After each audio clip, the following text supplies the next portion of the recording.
요즘에 제 마음속에 드는 한 가지 질문이 있습니다. 그것은 뭐냐면 나는 정말 복음을 믿고 있는가 하는 질문이에요. 복음, 정말 난 복음을 믿고 있을까? 이 질문이 드는 까닭이 있습니다. 그 까닭은 뭐냐면 성경에서 예수님을 만나고 그리고 진정으로 복음을 만났던 그들의 인생 이야기를 보면 너무나 놀랍기 때문이에요. 성경을 보시면 진짜 복음을 만난 사람, 예수 그리스도를 만난 사람, 복음이라는 소식의 그 의미는 기쁜 소식이란 뜻이잖아요. 복음이 기쁜 소식. 여러분 그 기쁨은 적어도 성경에서 발견하는 그 기쁨의 강도는요, 우리가 생각하는 그 이상이에요. 성경에서 진짜 복음을 만난 사람, 진짜 예수님을 만난 사람은 그 복음의 소식의 기쁨이 너무나 크기 때문에 그 기쁨을 위해서라면 정말 무엇이든 할 수 있을 것만 같은 그런 사람으로 바뀌어버립니다. 성경을 보시면 대표적인 예가 베드로죠. 베드로가 예수님을 진짜 만났을 때 그는 배와 그물을 버립니다. 잡은 물고기도 다 버립니다. 그리고 예수님 따라갑니다. 그런 결단이 일어나요. 삭개오가 어떻게 했나요? 삭개오가 진짜 예수님을 만나니까 그는 전 재산의 반을 가난한 자를 위해 내놓습니다. 그 즉시 하는 일이에요. 예수님을 진짜 만나고 예수님이 정말 내 인생의 기쁜 소식이라는 것을 알게 되는 그 순간 일어나는 일들이더라고요. 성경을 보면 정말 그래요. 예수님의 제자들을 보십시오. 그들이 진짜 예수님을 만나니까 어떻게 됩니까? 그들이 진짜 복음을 알게 되니까 그 기쁨이 너무나 커서요. 그래서 예수님을 위해서 어떤 핍박도 어떤 어려움도 감수하는 사람들이 돼요. 뿐만 아니라 감옥에 들어가도 찬양하는 사람들이 되는 것입니다. 세상이 감당할 수 없는 사람이 돼요. 진짜 복음을 만나면 그렇게 되더라고요. 복음을 만나니까 진짜 주님을 위해 모든 걸 내려놓고 마침내 자기 목숨도 내려놓더라고요. 이런 게 복음이더라고요. 성경에서 발견하는 복음은 여러분 우리 인생에 조금 더 풍요함을 주는, 조금 더 나음을 주는 액세서리 같은 게 아니더라고요. 복음은 내 인생 전부를 뒤집는 파워가 그 안에 있는 것이고, 이 복음이 선포될 때 세상이 뒤집어지는 능력이 그 속에 있는 것이 복음이더라고요. 저는 오늘 우리가 진짜 복음을 알게 되기를 소망합니다. 진짜 예수님을 만나게 되기를 소망합니다. 저와 여러분이 함께 그렇게 됐으면 좋겠어요. 성경에 나오는 예수님 만난 사람처럼 이 예수님 위해서라면 내 모든 것을 내어놓을 수 있는 그런 사람들이 되기를 소망합니다. 진짜 예수님을 알게 된다면 내 마음엔 열정이 불타오를 거예요. 그 예수님을 전하지 않고서는 견딜 수 없는 마음이죠. 진짜 그 예수님을 내가 만나고 진짜 복음을 아는 사람이 세상 속으로 들어가기 시작하면 하나님의 놀라운 기적의 역사가 일어나기 시작합니다.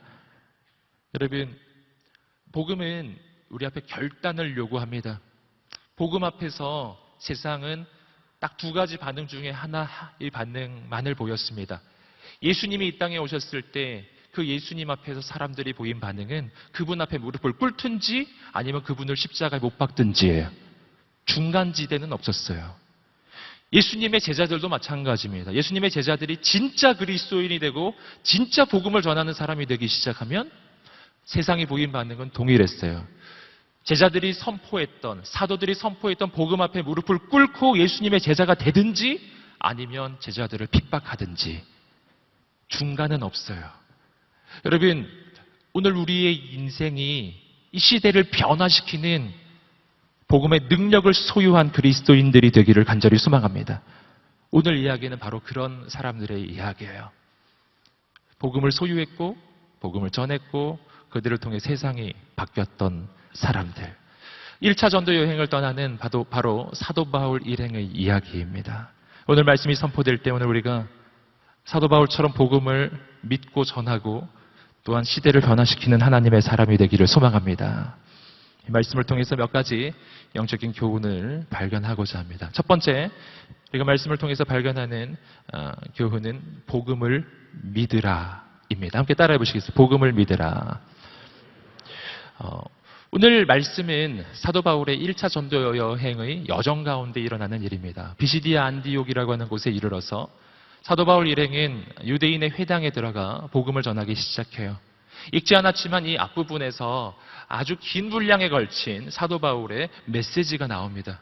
그 메시지의 핵심이 뭐였냐면은 오늘 방금 우리가 말했던 내용이에요. 복음을 믿으라. 그 복음의 내용은 바로 예수 그리스도이고요. 그리고 조금 더 설명하면 복음이란 예수 그리스도를 통해 우리에게 선포되는 죄의 용서예요. 죄의 용서함입니다. 한번 사도행전 13장 38절과 39절 사도 바울이 외쳤던 그 메시지의 가장 핵심 부분입니다. 함께 읽어보도록 하겠습니다. 시작.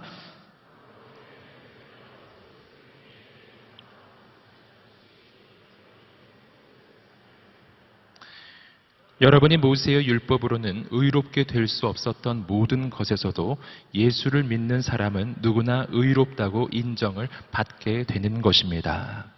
자, 그 소식, 바로 복음의 소식을 구체적으로 설명하고 있습니다. 예수를 통해 죄 용서함을 받을 수 있다는 소식이에요.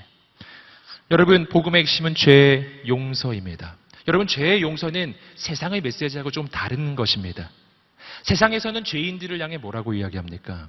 죄인들을 향해 열심히 애쓰고 힘을 써서 의롭게 살라고 이야기하는 것이죠. 이것이 인간의 메시지예요. 이것은 어디 감옥에 가 있는 진짜 유죄 판결을 받은 그 죄수들만의 이야기가 아닙니다. 성경이 말하는 이 죄인들의 이야기는 우리 모두의 이야기이거든요. 우리 모두는 하나님 앞에서 죄인이에요. 두 가지 종류만 있을 뿐이라고 하 목사님이 말씀하신 적이 있어요. 들킨 죄인과 안 들킨 죄인. 우린 다 안 들킨 죄인들. 여러분, 이러한 죄인들에게 세상이 말하는 메시지, 율법주의가 말하는 메시지는 네가 애쓰고 힘써서 의로워지라고 이야기하는 것이죠. 그런데 문제는 뭐냐면 내게는 그 능력이 없다는 것입니다.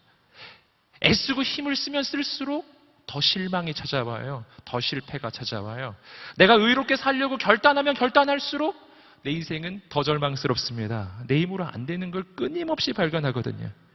어제도 실패하고 오늘도 실패했습니다.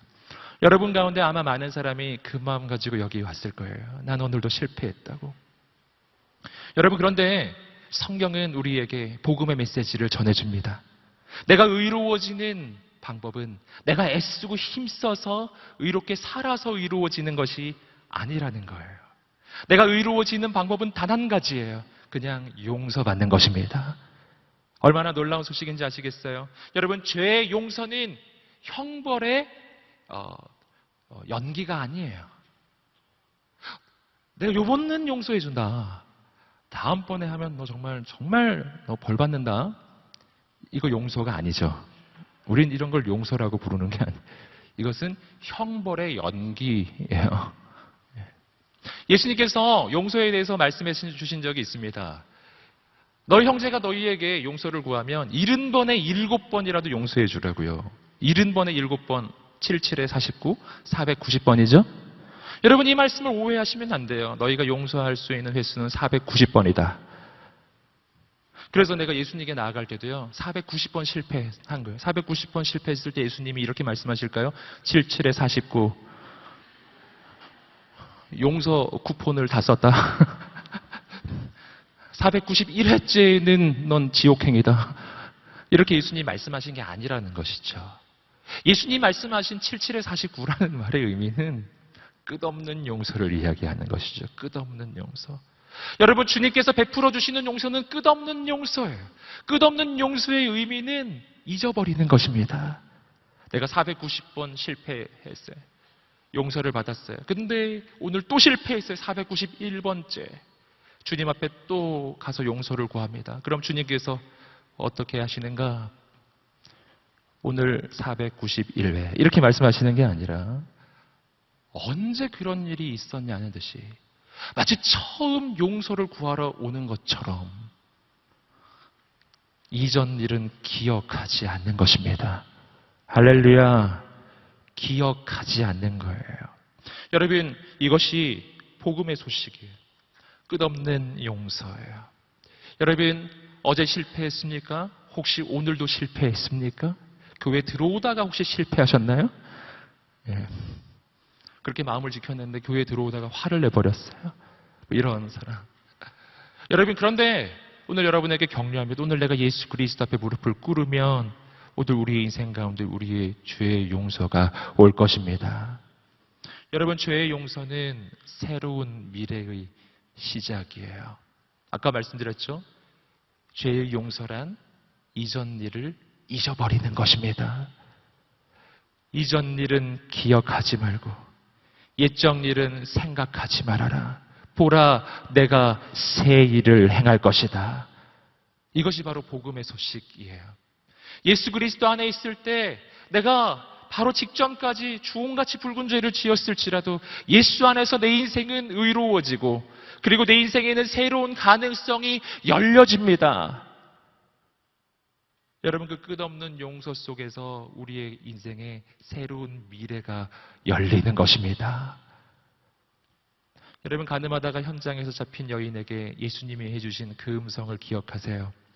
나도 너를 정죄하지 아니하노니 이제 가서 다시는 죄를 범하지 말아라.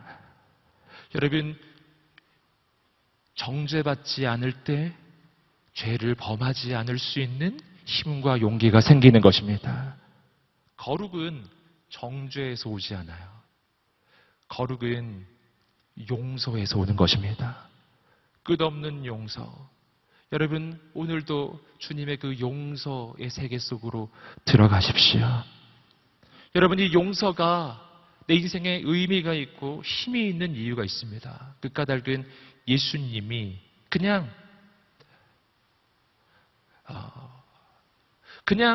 나에게 시혜를 베푸는 그런 용서를 한 게 아니라, 동정표를 던진 것이 아니라 주님은 나를 위해서, 나의 그 죄를 위해서 목숨을 내어 주신 분이시기 때문이에요.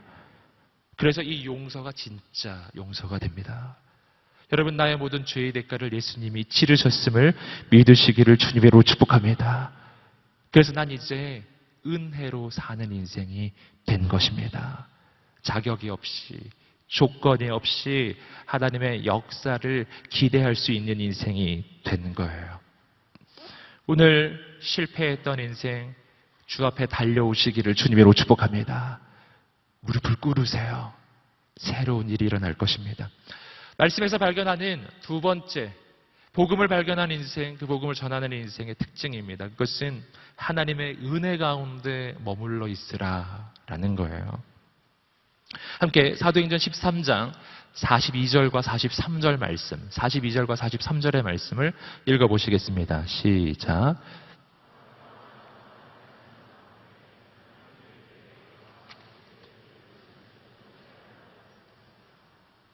집회가 다 끝난 후 많은 유대 사람들과 유대교로 개종한 경건한 사람들이 바울과 바나바를 따라왔습니다. 그들은 그 사람들과 함께 이야기를 나누고 하나님의 은혜 가운데 계속 머물러 있으라고 권했습니다. 바울과 바나바가 복음을 전합니다. 그 복음을 들었던 사람들이 바울과 바나바를 그 집회 후에 따라 나옵니다. 더 말씀해달라고, 더 말씀해달라고 이야기하기 시작해요. 그래서 다음 주에 한 번 더 바울과 바나바가 말씀을 전하게 된 것이죠. 그렇게 따라왔던 사람들에게 바울과 바나바가 해주었던 말이 있어요. 그 말이 바로 이 내용입니다. 하나님의 은혜 가운데 계속 머물러 있으라. 함께 한번 따라해 보실까요? 하나님의 은혜 가운데 계속 머물러 있으라. 아멘. 자, 여기서 우리는 오늘 우리가 구원을 받을 때에도 은혜로 받는 것이지만 구원받은 이후의 그 삶 자체도 은혜로만 산다는 것을 알게 되고, 또 하나는 은혜로 살아갈 때 우리의 결단과 의지가 필요하다는 것도 알게 됩니다. 은혜 속에 머무르라고 이야기하고 있죠. 여러분, 머문다는 것은 의지의 표현이에요. 결단의 표현이에요. 그렇다면 왜 사도 바울은 하나님의 은혜의 복음을 전한 후에 이미 은혜 받은 사람들이잖아요. 그들에게 왜 은혜 가운데 머무르라고 말할까요? 왜 의지를 가지고 그 은혜 속에 머물라고 이야기할까요? 그 까닭은 인간이 가지고 있는 이 죄성 때문입니다. 인간은 예수 믿고 구원받고 하나님의 은혜로 그렇게 새 사람이 되었음에도 불구하고, 구원을 얻었음에도 불구하고 아무것도 하지 않고 그냥 가만히 있으면요, 다시 옛날의 습관으로 돌아가요. 옛 습관은 뭡니까? 내 힘으로, 내 능력으로 무언가를 하려고 하는 것입니다. 구원은 은혜로 받았는데 그 다음부터 또 내 힘으로 하려고 하기 시작해요. 내 힘으로 거룩해지려고, 내 힘으로 의롭게 살려고, 내 능력으로 뭘 자꾸 하려고 하기 시작해요. 그러면 또 실패합니다. 또 좌절합니다. 또 낭망합니다. 여러분, 내가 왜 예수 믿은 다음에도 인생의 절망이 그치지 않는지, 내가 왜 예수 믿은 후에 내가 분명 구원받고 하나님의 자녀가 됐는데도 불구하고 내 삶에는 여전히 무기력함이 있는지, 나 자신에 대한 이 실망감이 있는지, 여러분 그 까닭을 아시겠습니까? 우리는 그 까닭을 내 의지가 부족하기 때문이라고, 내 노력이 부족하기 때문이라고, 예수 믿은 후에 내가 거룩하게 살지 못하는 그 까닭이라고 우린 스스로 많이 생각합니다. 하지만 우리는 이 말씀을 통해서 그렇지 않다는 것을 깨닫는 거예요. 그렇지 않습니다. 예수 믿은 이후에도 여전히 내 인생에 실망감과 절망감과 그리고 무기력함이 있는 까닭은 예수를 믿었는데도 불구하고 주님의 은혜로 살지 않고 여전히 내 힘으로 살려 하기 때문이에요. 여러분, 내 힘으로 살려고 하는 그 순간 동안, 그 시간 동안 실패는 계속되고 절망은 계속될 것입니다. 무기력함도 계속될 것입니다. 내 힘으로 하기 때문이에요. 여러분, 오늘 하나님의 은혜 속으로 들어가시기를 축복합니다. 은혜 가운데 들어간다는 것은요, 하나님 의지하는 인생을 살기 시작하는 거예요. 하나님을 의지한다는 것은 하나님께 맡겨버리는 거예요. 여러분, 하나님께 맡긴 사람이 왜 포기합니까? 하나님이 하시는데 왜 포기합니까? 하나님께 맡긴 사람이 왜 실망합니까? 내가 하는 게 아니라 하나님이 하시는데 왜 실망합니까? 하나님께 맡긴 사람은 무기력하지 않아요. 하나님께서 하시는 일인데 왜 내가 무기력합니까? 그 이상한 일이죠? 가만히 생각해보면 내가 무기력한 것도, 내가 실망하는 것도, 내가 포기하는 것도 참 이상해요. 이제는 내가 사는 것이 아니요, 내 안에 그리스도께서 사시는 것이잖아요. 그래서 실은 내 힘이 다하는 그 순간, 그 순간이 내 인생의 소망의 순간이 돼요. 내 힘이 다해야 그때부터 하나님을 신뢰하기 때문입니다. 조금 역설적이지만 내가 아직 염려하고 있다는 것은요, 이런 뜻이에요. 아직 내가 염려할 힘이 남아있다는 뜻이에요. 걱정이 되세요? 아직 걱정할 힘이 남아있어서 그런 거예요. 그 힘이 빠지셔야 합니다. 완전히 힘이 빠지면 딴 길이 없어요. 하나님 의지하는 수밖에. 며칠 전에 제가 이길탁 목사님, 금방 사회 보신 분이 이길탁 목사님이신데요. 이길탁. 이름이 멋있습니다. 이름 속에 위닝의 뜻이 있어요. 이길, 위닝, 할렐루야. 네. 제가 이길탁 목사님과 함께 차를 타고 간 적이 있습니다. 새벽에 갔어요. 새벽 4시 반에 움직였기 때문에 누가 운전했는가? 제가 했습니다. 할렐루야. 제가 했다고요. 제가 막 운전해서 갔는데 새벽 4시 반이었고 그 전날 밤에 너무 늦게 자가지고 잠을 많이 못 자가지고 제가 운전하다가 너무나 졸린 거예요. 너무 졸려가지고 더 이상 하면 사고가 날 것 같더라고요. 그래서 제가 원래 이길탁 목사님을 모시고 가려고 그랬는데 어쩔 수 없이 이길탁 목사님이 이제 운전을 하시게 됐어요. 이길탁 목사님 운전을 하시지만 제가 내심 좀 불안했기 때문에 그래서 어떻게 운전하나 이렇게 불꽃 같은 눈으로 지켜보려고 했는데 근데 제가 너무 졸려가지고 도저히 지켜볼 수가 없더라고요. 그래서 어느 순간 잠이 들어버린 거예요. 결코 이길탁 목사님을 신뢰해서 잠을 잔 건 아니에요. 너무 피곤해서 잠을 잔 거예요. 근데 푹 자고 딱 일어나니까 목적지에 와 있더라고요. 할렐루야. 제가 중대한 영적인 교훈을 깨달았어요. 뭐냐면 내 힘이 다하면 신뢰가 찾아오는구나. 제가 너무 졸리니까 우리 이길탁 목사님이 신뢰하는 길 말고 다른 길이 없는 거예요. 그러니까 저절로 신뢰가 되고 신뢰가 되니까 잠이 오더라고요. 할렐루야. 하나님과의 관계 속에서도 정말 똑같습니다. 인생이라는 차를 타고 가실 때 여러분 운전대를 하나님께 드리세요. 맡기세요. 그리고 주무셔야 합니다. 왜 잠이 안 오는지 아세요? 하나님께 분명히 운전대를 맡겼는데도 이 잠이 안 오고 막 걱정이 되는 사람들이 있어요. 그 사람은 아직 덜 피곤한 거예요. 아직 그 걱정할 힘이 남아 있어서 그런 거예요. 여러분, 내 힘이 다 해야 해요. 내 힘이 다 하면 하나님 믿는 길 말고 딴 길이 없습니다. 그리고 하나님을 신뢰하죠? 그 순간 하나님의 평강이 임하고 잠이 오고 안식이 임하고 눈을 떴을 때 목적지에 도달해 있을 것입니다. 전 여러분을 격려하고 축복합니다. 하나님을 의지하시고요. 하나님께 인생을 드리세요. 하나님께 맡기는 이 시간이 되기를 간절히 소망합니다. 더 의지할수록 더 놀라운 일이 일어날 것입니다.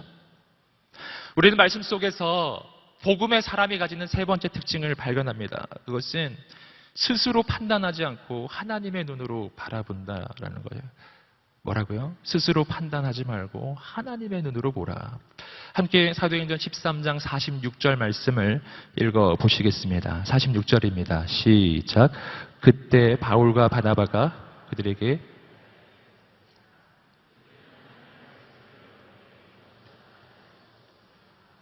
그런데도 여러분은 그 말씀을 거절하고 영원한 생명을 얻기에 합당치 못한 사람이라고 스스로 판단하고 있습니다.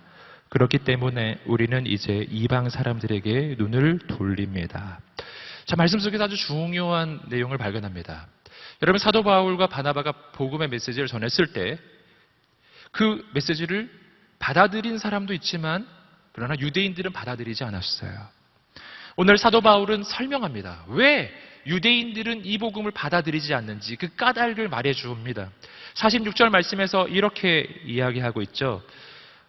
여러분은 그 말씀을 거절하고 영원한 생명을 얻기에 합당치 못한 사람이라고 스스로 판단하고 있습니다. 이거예요. 유대인들은 스스로 자기들은 복음을 받아들일 수 없다고, 자기들은 예수님을 믿을 수 없다고, 자기들은 영원한 생명을 얻을 수 없다고 스스로 자기 인생을 판단하기 때문에 그래서 이 복음의 역사가 안 일어나는 것입니다. 여러분, 주님은 말씀하셨어요. 판단하지 말라. 여러분, 판단하지 말라고 하는 까닭이 있어요. 그 까닭은 나의 판단은 언제나 정확하지 않기 때문입니다. 내 인생을 향한 판단도 역시 마찬가지예요.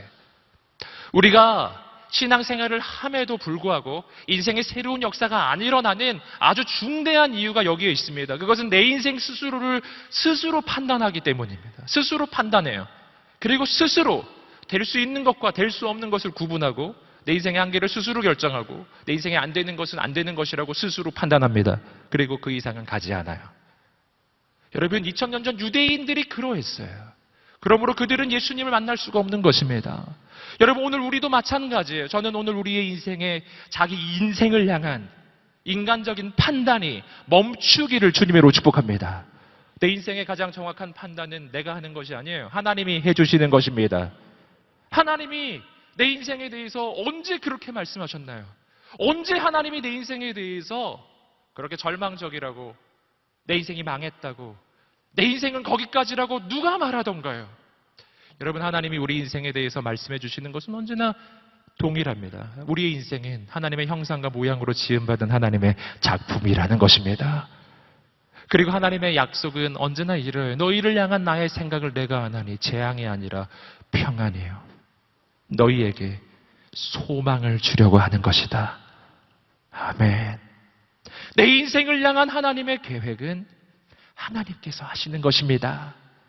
스스로의 판단으로 자기 인생을 제한하지 않으시기를 주님으로 축복합니다. 내 인생에 대해서 절망이 찾아올 때, 그때 그래서 여러분이 한 가지를 분별하셔야 합니다. 뭐냐면 내가 판단하는 것인가? 하나님께서 말씀하시는 것인가? 이것을 물어보세요. 내 마음속에 내 인생을 향한 어떤 판단이 들어오기 시작할 때, 그때 그 판단이 맞냐 틀리냐의 문제보다 더 중요한 것은 그 판단을 누가 하느냐가 더 중요합니다. 내가 하는 판단이라면 결국 그 판단대로 되지 않을 것입니다. 하나님의 약속대로 될 것입니다. 여러분, 하나님 의지하시기를 주님으로 축복합니다. 우리는 말씀을 통해서 네 번째, 복음을 받은 사람들, 그 복음을 믿는 사람들의 인생은 어떠한지를 발견합니다. 그 인생의 특징은 이러해요. 사람들의 반응에 따라 살지 않고 부르심을 따라 살아간다는 것입니다. 우리는 이것을 어떻게 알 수 있는가? 말씀에서 우리는 사도 바울 일행이 복음을 전했지만 그러나 어려운 난관에 부딪힌 것을 발견합니다. 유대인들이 그들을 핍박해요. 그들의 복음을 받아들이지 않아요. 만약 사도 바울과 바나바가 사람의 반응에 따라 사는 사람들이었다면 여기서 포기했을 것입니다. 여기서 주저앉았을 거예요. 여기까지군요. 우리의 한계입니다. 아마 이렇게 했을 거예요. 하지만 그들은 그렇게 하지 않아요. 오늘 말씀을 보시면 유대인들은 반대하지만 사도 바울은 결코 주눅들지 않고 그 가운데 결코 무릎 꿇지 않아요. 사도 바울은 오히려 담대하게 메시지를 전합니다. 보신 것처럼이에요. 아까 읽으셨던 말씀을 다시 한번 제가 읽어드리겠습니다. 그런데도 여러분은 그 말씀을 거절하고 영원한 생명을 얻기에 합당치 못한 사람이라고 스스로 판단하고 있습니다. 그렇기 때문에 우리는 이제 이방 사람들에게 눈을 돌립니다. 당신들이 이 복음을 받아들이지 않았습니다. 그러므로 이방인들에게 눈을 돌리겠습니다. 참 놀랍죠? 얼마나 당당한지 몰라요. 여러분, 오늘 그리스도인이 가져야 될 당당함이에요. 오늘 우리가 가진 복음은, 여러분, 이것은 자랑스럽게 여겨도 될 만큼 그렇게 강력한 파워가 그 안에 있는 것입니다. 여러분, 사도 바울은 사람들의 반응 따라 살지 않고 부르심을 따라 살아가요. 부르심을 따라가는 사람에게 인생의 어려움이란 그곳에서 멈춰서라는 사인이 아닌 거예요. 부르심을 받은 사람, 하나님의 명령을 따라 살아가는 사람에게 어려움이란 하나님의 새로운 비전의 사인이에요. 오늘 사도 바울이 그렇죠. 유대인들이 거절합니다. 사도 바울은 그것을 어떤 사인으로 받아들입니까? 당신들이 거절합니까? 그렇다면 이것은 하나님의 비전이 이방인에게 있다는 뜻입니다. 우린 이제 이방인에게로 가겠습니다. 할렐루야. 유대인들의 거절이 실패가 아니라 이방 선교의 새로운 방향을 열어주는 그런 것으로 바뀌어버리는 거예요. 여러분, 오늘 어떤 문제를 만나고 계신가요? 내가 사람의 반응을 따라 살아가면 난 언제나 문제 앞에 무릎 꿇을 것입니다. 하지만 부르심을 따라가십시오. 하나님의 명령을 따라가십시오. 그러면 그 어려움 속에 여러분 새로운 길을 보게 될 것입니다. 생각할 수 없었던 더 넓은 길이에요. 유대인들이 거절할 때 온 세상을 향한 선교의 길이 펼쳐집니다. 물론 마지막에 유대인도 돌아올 것입니다. 여러분, 오늘 우리의 인생 가운데 이러한 하나님의 역사가 일어나게 되기를 주님으로 축복합니다. 복음을 믿으십시오. 하나님의 은혜 안에 머무십시오. 그리고 스스로 판단하지 않고 오직 하나님을 따라가십시오. 사람들의 반응을 따라 사는 인생이 아니라 오직 부르심을 따라 사는 인생. 바로 그러한 하나님의 사람을 통해 이 시대 복음은 선포되고 세상은 변화되고 사람은 살아나고 세상에 새로운 일이 시작될 것입니다. 할렐루야. 우리를 통해서 역사하실 하나님을 기대하십시오. 복음에는 이러한 능력이 있습니다. 이 시간 우리가 함께 한번 기도하면서 주 앞에 나아갈 때, 거룩하신 하나님, 내 인생에 복음의 확신을 주시옵소서. 나를 통해 복음이 선포되게 하여 주시옵소서. 나를 통해 세상이 살아나게 하여 주시옵소서. 내 인생을 인간의 관점으로 판단하고 스스로 주저앉는 인생이 아니라 하나님을 바라보며 일어나는 인생이 되게 하여 주시옵소서. 아버지, 인생의 어려움이 부딪혔을 때 그 앞에 포기하지 않고 하나님의 꿈을 따라 전진하는 거룩한 생명의 사람이 되게 하여 주시옵소서.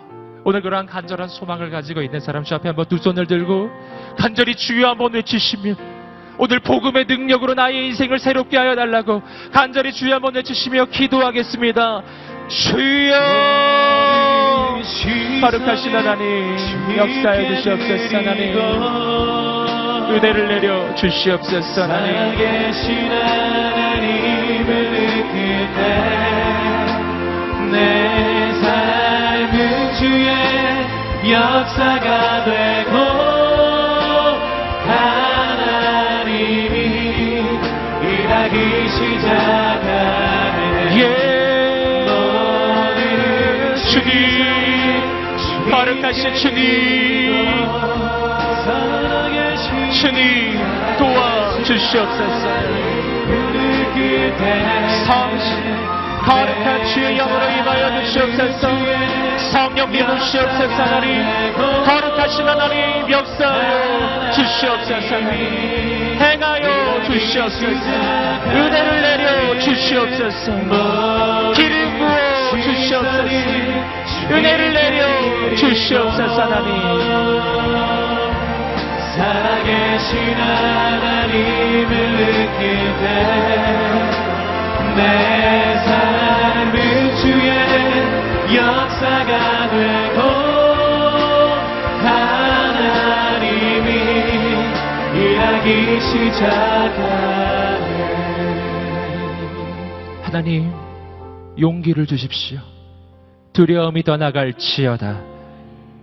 내가 나를 의지할 때에는 내 힘으로 살려 할 때에는 내 인생은 두려울 수밖에 없습니다. 하지만 내가 주님의 부르심을 따라가기 시작할 때 하나님의 비전을 보기 시작할 때 내 마음 가운데 복음의 확신이 생기기 시작할 때 이 복음이 세상을 변화시키는 능력임을 내가 믿기 시작할 때 그때부터 난 두렵지 않을 것입니다. 담대하게 전진할 것입니다. 담대하게 온 세상을 향해 갈 것입니다. 주님 나를 통해 복음이 선포되게 하여 주시옵소서. 나를 통해 세상이 살아나게 하여 주시옵소서. 내가 가는 곳곳마다 생명의 역사가 일어나게 하여 주시옵소서. 주님 이루실 일을 기대합니다. 예수님의 이름으로 기도드립니다. 아멘.